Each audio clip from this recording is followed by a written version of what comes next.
Emmanuel Milimono, on s'intéresse au SMIG qui revient à la hausse en Guinée. Oui, ça fait partie d'un protocole d'accord qui a été signé en début de week-end par le gouvernement et les syndicats. Un protocole d'accord sur 22 points de revendication qui avaient été soumis au gouvernement par les centrales syndicales au mois de janvier dernier. Ouais. Et oui, la plupart des points ont été satisfaits, sauf ceux qui ne pouvaient pas l'être. Et ce qui a surtout attiré l'attention, c'est le SMIC qui passe désormais de 440 000 à 550 000 francs guinéens. Bien. Mais il faut quand même rappeler c'est une augmentation de 110 000. Oui, 110 000, 25% par rapport au SMIC ancien. Ouais. C'est quand même 1 760 000 que les syndicalistes avaient demandé, mais ils se retrouvent avec 550 000. Ce n'est pas du tout rien, mais il faut quand même aussi souligner le fait que je pense que par rapport au-delà du SMIC, parce qu'il y a aussi d'autres points, notamment les primes et autres qui ont été aussi révalorisés, c'est quand même un grand effort de la part d'un gouvernement, notamment un gouvernement de transition qui ne peut compter sur aucun financement extérieur. Donc sur ressources propres a pu augmenter le SMIC, augmenter les allocations familiales, les primes de transport, de cherté de vie, voilà, etc. Beaucoup de points ont été révalorisés. Et moi, même si tous les syndicats ne sont pas d'accord, hein, c'est important.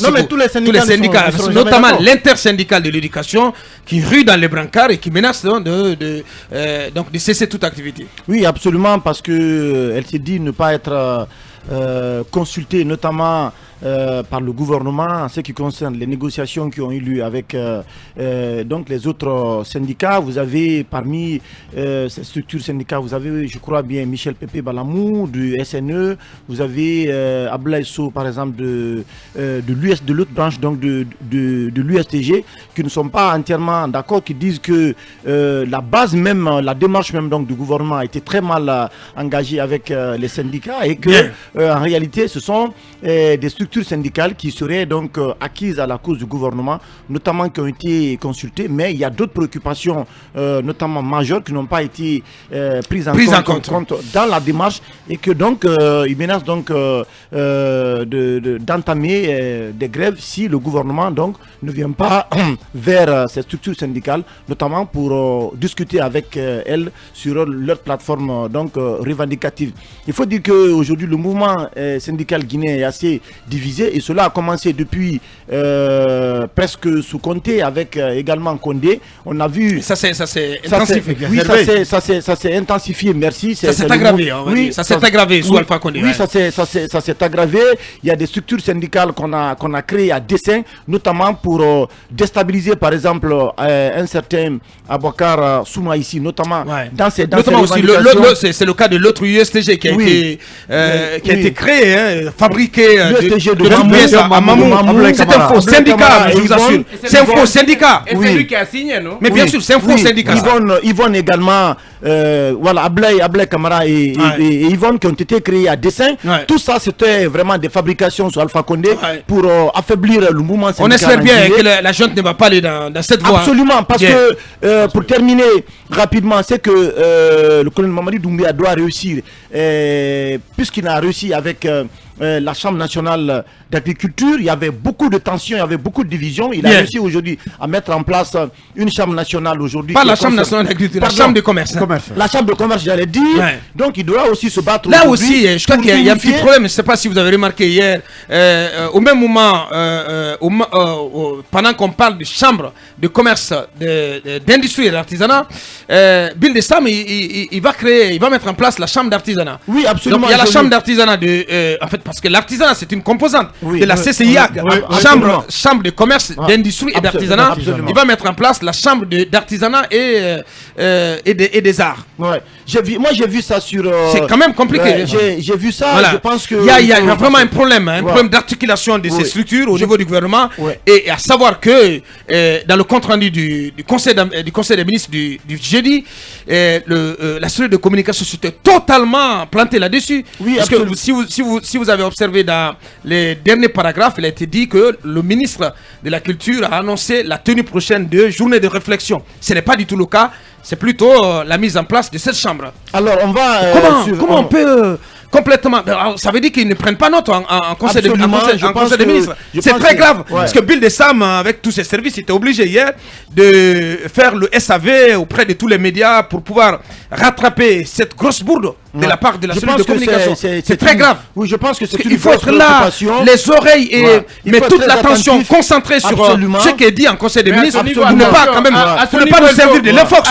À ce niveau, il faut c'est intolérable. Est-ce que c'est la cellule ou bien le ministre porte-parole? Non, j'ai parlé de la cellule. Oui, moi j'ai dit la cellule. J'ai dit qu'il faut faire attention.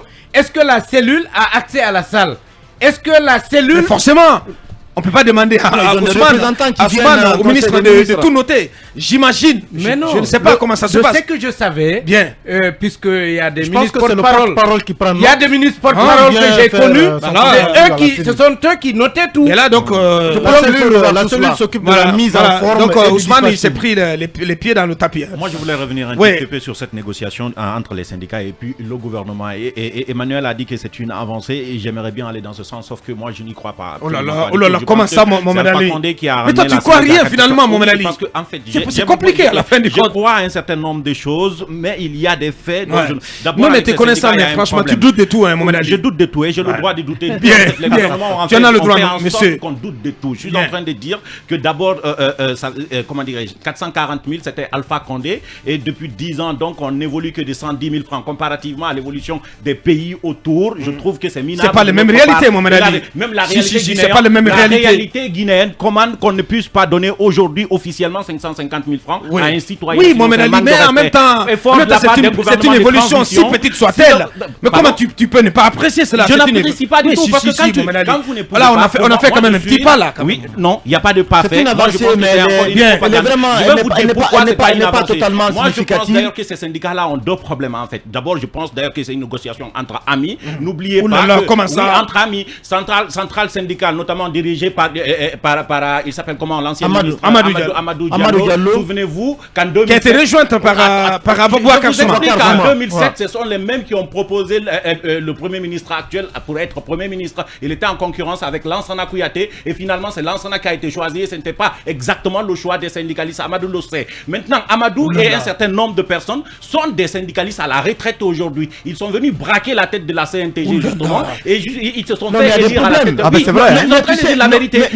Quand on est fonctionnaire à la retraite, il y a une association dédiée aux fonctionnaires à la retraite. Quand vous êtes fonctionnaire à la retraite, ça veut dire que vous n'avez plus les mêmes intérêts que les travailleurs. Donc vous ne pouvez pas défendre les travailleurs parce que vous n'avez pas intérêt à défendre les travailleurs. Vous ne défendez que votre poche. Je suis en train de dire donc qu'ils se sont fait élire à la tête de la CNTG et ils sont venus à une négociation avec un Premier ministre qui fait semblant de faire un effort de leur accorder les points qu'ils ont revendiqués afin qu'on puisse parler. Comment ça, il fait semblant, Mohamed Ali?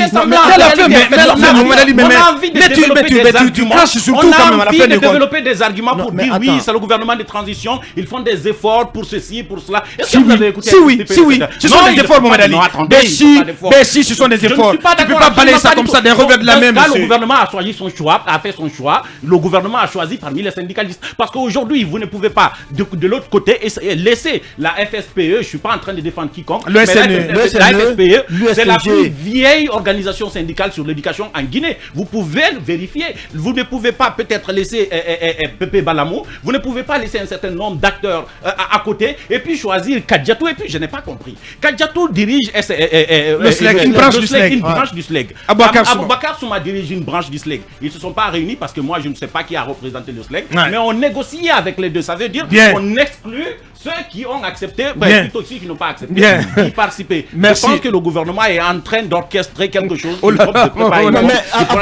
Si tu permets, parce que là, mais là, j'ai des contraintes, de fortes contraintes de temps aujourd'hui. En fait, je pense que le gouvernement doit revoir sa copie en ce qui concerne ses négociations avec le mouvement syndical. Parce que comme je l'ai dit, c'est un mouvement syndical qui est assez divisé et qui rencontre beaucoup de problèmes. Donc, je pense que d'abord, la première chose, c'est comment aller vers l'unité syndicale en Guinée le gouvernement a intérêt à œuvrer à cela que de prendre. Moi, je pense que c'est un objectif à portée de main, comme ils l'ont fait pour le patronat dont l'unification est en cours, pour la chambre. Et je crois que c'est bien possible que le gouvernement réussisse également à mettre en place des fêtières assez complètement aseptisées, on va dire comme ça. Oui, Lincoln, un mot là-dessus. Oui, on doit parler de mines. Oui, Abaka, moi je crois que le gouvernement a négocié avec la branche toxique du mouvement syndical. Écoute, Abaka. S'il te plaît, non. Non, mais bien sûr. Comment ça, la branche toxique? Nous savons que c'est quand même ces gens-là qui ont commis du n'importe quoi dans ce pays, qui sont en train encore de caporaliser le mouvement syndical. Amadou Diallo dont on parle, il est chef d'entreprise. Il est plus que patron que syndicat. Tout le monde le sait. Donc, il a des marchés à la fois il est syndicat, il est patronat, il est ami du gouvernement. Mais c'est pourquoi il était proche du président. La CNTG était le syndicat du gouvernement, pas des travailleurs. La plupart des travailleurs renvoyés en prison. Amadou Diallo, le congrès qu'il a organisé, c'était un hold-up, un braquage contre les travailleurs. Absolument. Il est retraité. Il a commis tout ce qu'il a commis en termes, en tout cas, de mauvais résultats. Mais il devrait partir. Et aujourd'hui, c'est Amadou Diallo et ses acolytes qui sont en train de mettre la même base encore sur le mouvement syndical. Peut-être que l'avancée est significative, mais pour moi, non. 110 000 francs par rapport au coût de la vie, ce n'est rien. La volonté est là, mais il faut aller au-delà de cela. Abakar, non, mais franchement, on a réuni des messieurs ici. Abakar, on doit mettre. Mais qui n'apprécient pas du tout. Personne n'apprécie dans le SMIC. Pas du tout. Il y a des têtes là-bas. On n'a pas posé les vraies questions d'ailleurs. Au-delà du SMIC, on est en train de s'attarder sur le SMIC. Le SMIC d'ailleurs ne concerne pas forcément les anciens qui travaillent aujourd'hui. Ce sont les gens qui aspirent à travailler. Mais pourquoi moi je parle de force? C'est que vous avez par exemple les allocations familiales qui passent de 22 000 à 50 000. Vous avez, comment on appelle, le point d'indice qui passe de 22 000 à 900. Mais de qui on se moque? Non, mais attention. De qui on se moque? Attention à Boaka. Tu vas aller dans le mur. Attention à Boaka. Pourquoi moi je le dis? Tu vas énerver davantage Mohamed Ali. Ne regardez pas le montant en tant que tel, mais prenez-le sur le nombre de travailleurs. Et vous vous rendez compte que c'est quand même une masse. Mais la Guinée n'a pas 200 000 fonctionnaires. S'il vous plaît, on s'écoute. On ne peut pas parler de ça à la fois. Mais ils savent exactement que ça peut passer avec ce syndicat. Non. L'allocation familiale. Vous croyez qu'un vrai syndicat peut accepter ce qu'ils ont accepté là? J'ai envie de vous dire, Mohamed Ali, l'allocation familiale aujourd'hui à 50 000 francs guinéens est pratiquement le même que celui du Sénégal. Ah bon? Oui, pratiquement le même. J'y ai travaillé. Pour la catégorie à laquelle j'appartenais et l'allocation familiale que je touchais, je peux vous dire que c'est le même montant. Pratiquement. C'était combien pour la transparence? 4 000 francs CFA. 4 000 francs CFA. C'est à peu près. C'est à peu près la même chose. Et le Sénégal, c'est quand même. Ça n'a pas évolué. Dans le domaine du travail, ça n'a pas évolué, Emmanuel. Non, je vous parle de 2020. Bien sûr, ouais. Emmanuel, j'ai quitté Dakar en 2020. Je travaille dans. Non, s'il te plaît, quand même. Non. Oh là là. Peu importe l'entreprise dans laquelle vous travaillez au Sénégal, le code du travail sénégalais s'applique à tous les travailleurs. Savoir est-ce que tu étais au Sénégal ou en Guinée? Non, au Sénégal, à Dakar. Je paye encore mon loyer à Dakar. Bien sûr. J'ai habité. Tout ça reste à vérifier. Donc, non, s'il te plaît. Ne mets pas en doute ça. C'est faux. Non, je ne mets pas. Non, mais j'ai dit que tout ça reste à vérifier. Non, quand même. Manu, c'est quelqu'un de très sérieux. Tu le sais quand même. Mais je le sais bien. Mais ça, c'est la même chose qu'au Sénégal. C'est pourquoi je dis que c'est une avancée. Et quand vous prenez le montant en tant que tel, vous le multipliez par rapport au nombre de travailleurs. Prenez cela en termes global, vous vous rendez compte que c'est quand même une masse importante. Merci. Il faut qu'on avance par rapport à cela. C'est ce que je voulais dire. Mais il faut faire un autre. Enfin, j'ai une minute comparatif. Il y a combien de fonctionnaires au Sénégal comparé à la Guinée? J'apprends que la Guinée n'a pas 200 000 fonctionnaires. C'est ça aussi la réalité. Il n'y en a pas. Moins de 100 000. Donc, moins de 100 000 fonctionnaires. Et moi, je crois que c'est très petit. Donc, les gens devraient aller. Dans la réalité des faits, c'est moins de 100 000. La volonté est bonne. La volonté est bonne. Vous allez vous en rendre compte. Mais sachant que les chiffres ont été toujours gonflés. Pour un gouvernement de transition qui va avec un budget déficitaire, je crois que c'est un effort. C'est un effort. On ne peut pas, on ne s'engage pas, Emmanuel. Ça, c'est un principe en réalité. On sait juste, enfin, l'argument politique que ceci génère est plus que l'argent qu'ils y mettent dedans. En fait, on est en train de dire, on retire la nécessité, ou plutôt la possibilité à quiconque, en tant que fonctionnaire, de manifester. On lui dira, on a fait des efforts pour vous. C'est ça, c'est destiné à développer cet argument-là. Sinon, absolument pas du tout. Les syndicalistes, les vrais. Il est intenable, franchement, le garçon. Oui, allez-y. Ce qu'il y a à voir là-bas et que Manu n'a pas révélé, ce sont les 3 milliards qu'on doit payer justement au central. Et malheureusement, il n'y a pas de transparence dans la gestion. Oui, il n'y a pas de transparence dans la gestion. C'est 3 milliards annuels. Annuels. On apprend l'ensemble des centrales. Les 2 ou 3 dernières années. Ce que je trouve moralement anormal. Voilà, et donc... c'est d'ailleurs à cause de ça qu'ils ont fait les négociations quand même. Mais ils peuvent cotiser. Alors, autant il faut couper les subventions qui sont accordées à la presse. Il faut couper aussi. La CNTG se taille la part du lion. Tu n'es pas contre qu'on nous coupe les subventions? Non, mais pas du tout. Mais il est salarié, il sait que de toute façon il aura son salaire. Mais c'était 5 heures. Moi je savais pas que c'était un 5 heures. Non, mais il est salarié quelque soit. Et justement, Manuel, je pense que Emmanuel, c'est qu'il faut rappeler, c'est pas possible. C'est que les entreprises privées aussi sont Manu plaide, on va le dire officiellement à l'ensemble de la presse, il plaide pour que le gouvernement suspende ou arrête de subventionner la presse. Et ton patron, Abakar Diallo, n'est pas content. C'est que je n'ai pas compris. C'est que je n'ai pas compris. Non, franchement, moi je ne serais pas contre aussi, pour être honnête. Je ne serais pas contre qu'on coupe cela. Non, mais attendez quand même. Attendez quand même. On a reçu combien? On a reçu combien? Mais 25 millions. 25 millions. Non, attendez quand même. Non, mais je vais vous dire, pour être honnête. Non, mais 25 millions, mais c'est absolument rien. Mais ça fait même pas 15 jours de garde ici. S'il vous plaît, monsieur. Allez, je parle sous le contrôle du responsable de la logistique, il est là. Non, pour le groupe. Non, s'il te plaît, monsieur. Il y a des milliards aujourd'hui, il y a des sites internet aujourd'hui qui ont besoin de ça, notamment pour se payer les frais de location, pour assurer les dépenses de fonctionnement. Je pense qu'il faut encourager plutôt le gouvernement à revoir à la hausse la subvention qui est accordée au gouvernement. Dans le cadre d'une certaine rationalisation des dépenses publiques, on peut bien couper cela. On peut biffer la ligne. Non, parce que ce que vous dites là, vous n'êtes pas en phase du tout avec l'Urtelgui et notamment plusieurs organisations. Non, mais absolument, vous n'êtes pas en phase avec eux. C'est vous qui le dites. C'est vous qui le dites. Absolument. Moi, j'avais déjà dit ça. Je voudrais plutôt dans un article sur Mosaïque. Oui, je voudrais plutôt plaider pour que le colonel fasse en sorte qu'on paye la subvention avant le 3 mai. Parce que il y a des entreprises, il avait dit que c'est après la LFR, qui sont en difficulté. Il avait dit que c'est après la LFR parce qu'il le promet une augmentation. Comme vous l'avez dit, ça ne représente pas grand-chose. Voilà.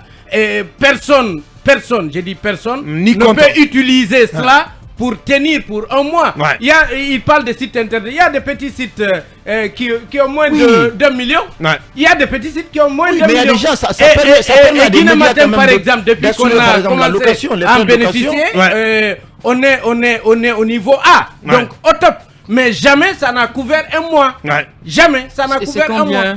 Pardon? Non, le niveau A, c'est combien la dernière fois? Mais les sites, le niveau A, c'est autour de 20, 30 millions. 20, non, on a reçu une fois 30 millions. 35 millions une fois. Entre 22 et 30 millions. Depuis, c'est entre 20 et 22. Et tu ne peux jamais gérer même le personnel avec ça. Alors, pas du tout. Pas du tout. Donc, c'est important. Les masses salariales chez certains sites sont très importantes.